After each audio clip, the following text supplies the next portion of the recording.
Alright, this is a video demonstration for the final release of Project Solstice, The Longest Night. Introducing the team, there is myself as game designer, Jake as game producer, Junho as UI interface and tools programmer, lead software engineer is Russell, and Doosung is our gameplay programmer.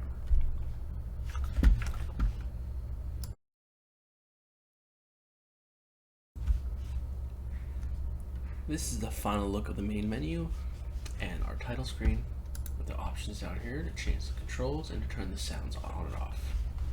You can also change the jump button as well. Credits just display all the names, and our load game loads a save where all your tower positions are saved and whatever you have in your inventory, if it exists. But for now, we're just going to start a new game.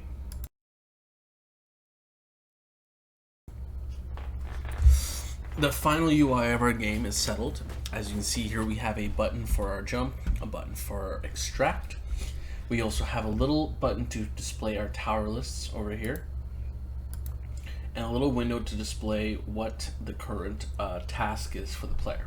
Right now, the current task is for the player to start moving and completing, looking around pretty much.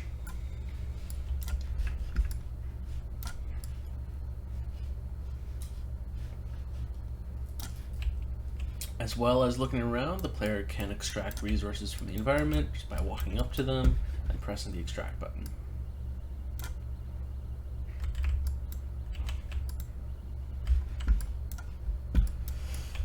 Alright, once the player has extracted a certain number of resources, they can start crafting some towers to defend themselves. Tower list. So when a player selects a tower, a ghost tower appears in the world, and then they can choose where they'll want to place the tower. Our extract button is updated to a place button, and that is where the tower will be placed. If you can notice in our mini-map, the tower shows up in the mini-map and is available for the player to see if they do walk away too far from it.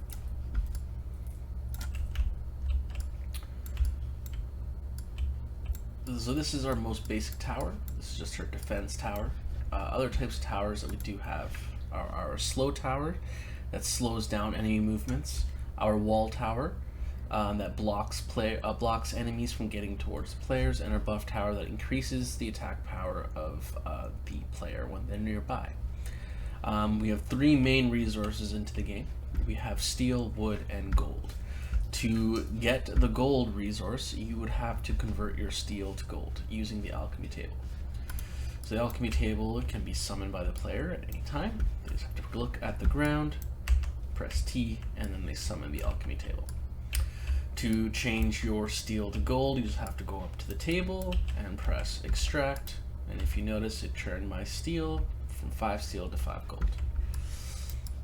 Gold is a more valuable resource and therefore needs, it powers more powerful towers, the slow tower and the buff tower. So right now I don't have enough to get slow tower, but if I were to extract some steel,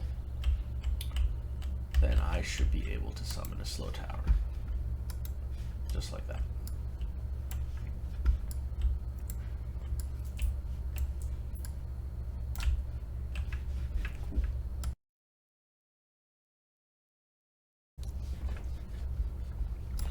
So the map is generated from a bitmap using Perlin noise.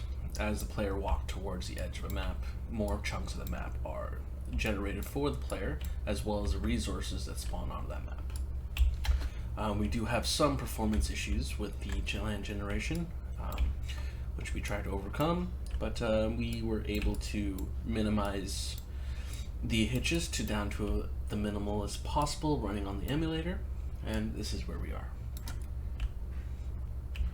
If we had some more time, we might be able to solve this hitch problem even further, but for where we were to where we are now, we're pretty satisfied with the results.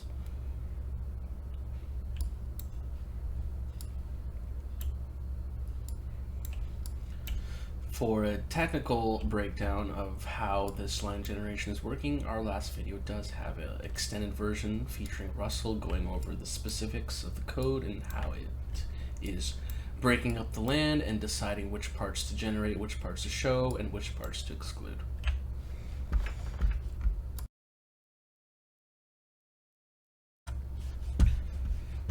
The objective of the game is to survive as many nights as possible until you reach the longest night. When the player does reach the night, creatures will be summoned onto the map and attack you, just like this rabbit is right now.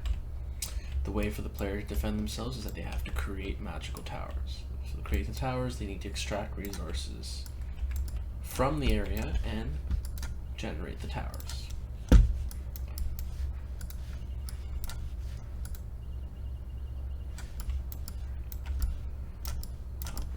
So if I were to click my tower list, place a basic tower, I'll start attacking the rabbit.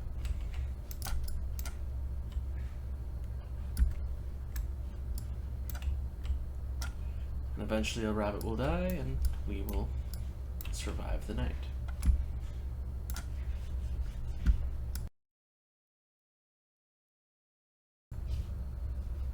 This is our Trello where we've been keeping track of all of our tasks throughout the entire project. As you can see, we've only have a handful of tasks we weren't able to complete by the end of the semester, but hopefully we may further on down the road.